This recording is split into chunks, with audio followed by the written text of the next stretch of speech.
সবার জন্য নিরাপদ খাদ্য ও পরিবেশ রক্ষায় সর্বোচ্চ গুরুত্ব দিচ্ছে সরকার। এর জন্য কীটনাশক ব্যবস্থাপনা নিশ্চিতে কাজ শুরু করা হয়েছে।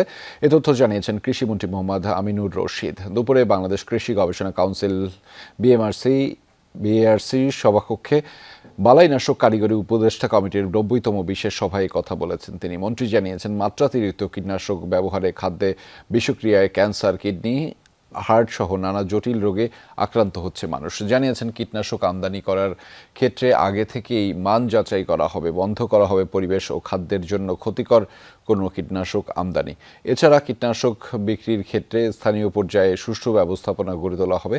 কীটনাশক ব্যবহারের ক্ষেত্রেও কৃষকদের সচেতনতা বাড়ানোর কাজ করবে সরকার।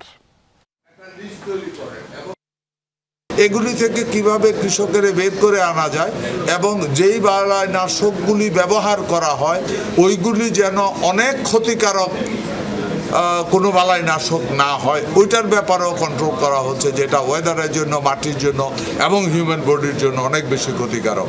এই ধরনের গুলিও আমরা কিভাবে স্টপ করব ওই নিয়ে আলাপ আলোচনা।